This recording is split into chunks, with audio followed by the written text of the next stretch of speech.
சூரியன் மறைந்த பிறகும் உங்களுக்கு பிடித்த இடத்திற்கு சூரிய வெளிச்சத்தை டெலிவரி செய்ய முடியுமா? கலிபோர்னியாவைச் சேர்ந்த ஒரு ஸ்டார்ட் அப் நிறுவனம் இதை நிஜமாக்க துடிக்கிறது. பசி எடுத்தால் உணவு ஆர்டர் செய்கிறோம், பொருட்கள் வேண்டுமென்றால் ஆன்லைனில் வாங்குகிறோம். ஆனால் எப்போதாவது எனக்கு இப்போது சூரிய வெளிச்சம் வேண்டும் என்று ஆர்டர் செய்திருக்கிறீர்களா? கேட்கவே ஏதோ சயின்ஸ் ஃபிக்ஷன் படம் போல இருக்கிறது அல்லவா? கலிபோர்னியாவை சேர்ந்த ரெஃப்ளெக்ட் ஆர்பிட்டல் என்ற ஸ்டார்ட் அப் நிறுவனம் இதைத்தான் செய்ய போகிறது. விண்வெளியில் பிரம்மாண்டமான கண்ணாடிகளை வைத்து சூரியன் மறைந்த பிறகும் பூமியின் குறிப்பிட்ட பகுதிகளுக்கு சூரிய ஒளியை பாய்ச்சப் போகிறார்கள். இந்த நிறுவனத்தின் CEO பென் நோவாக். இவருடைய நோக்கம் மிகவும் எளிமையானது. சூரியன் ஒரு மிகப்பெரிய அணு உலை. அது 24 மணி நேரமும் எரிந்து கொண்டே இருக்கிறது. ஆனால் பூமி சுழல்வதால் பாதியளவு மக்களுக்கு அந்த வெளிச்சம் கிடைப்பதில்லை. அந்த வீணாகும் வெளிச்சத்தை ஏன் நாம் பயன்படுத்தக்கூடாது? இதற்காக அவர்கள் விண்வெளியில் ஆயிரக்கணக்கான செயற்கைக்கோள்களை ஏவ திட்டமிட்டுள்ளனர். இதில் சாதாரண கண்ணாடிகள் அல்ல, மைலார் எனப்படும் மிகவும் லேசான மற்றும் அதிக எதிரொலிக்கும் திறன் கொண்ட திரைகள் பொருத்தப்பட்டிருக்கும். இவை சூரிய ஒளியை பிடித்து சரியாக நீங்கள் கேட்கும் இடத்திற்கு திருப்பிவிடும். இந்த செயற்கைக்கோள்கள் பூமியிலிருந்து சுமார் 600 கிலோமீட்டர் உயரத்தில் சன் சிங்க்ரனாஸ் சுற்றுப்பாதையில் இருக்கும். அதாவது இவை எப்போதும் சூரிய வெளிச்சம் படும் பகுதியிலேயே பயணிக்கும். முதல் சோதனையில் 2-1 பயன்படுத்தப்படும் கண்ணாடி சுமார் 60 அடி அகலம் கொண்டது.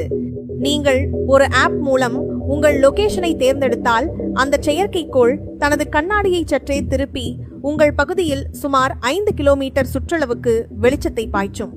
சரி, இது யாருக்கு பயன்படும்? இதன் முக்கிய இலக்கு சோலார் மின் உற்பத்தி நிலையங்கள். சூரியன் மறைந்த பிறகு மின்சார தேவை அதிகமாக இருக்கும்போது இந்த மர்ம கண்ணாடிகள் மூலம் வெளிச்சத்தை பாய்ச்சி இரவு நேரத்திலும் சோலார் மின்சாரம் தயாரிக்க முடியும்.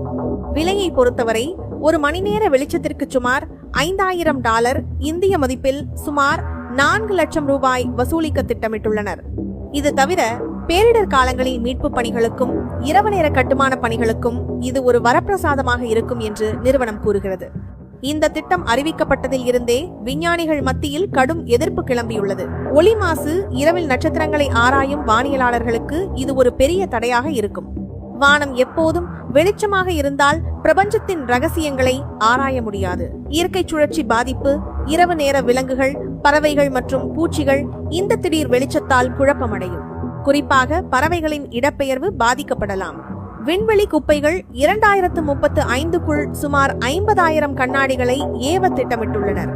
இது ஏற்கனவே நிரம்பி வழியும் விண்வெளியில் இன்னும் அதிகமான குப்பைகளையும் விபத்துகளையும் உருவாக்கலாம். ரெஃப்ளெக்ட் ஆர்பிட்டல் தனது முதல் சோதனையை ஏப்ரல் 2026 நடத்த திட்டமிட்டுள்ளது. ஏற்கனவே சுமார் 2 லட்சம் மக்கள் இந்த சேவையை பயன்படுத்த ஆர்வம் காட்டியுள்ளனர்.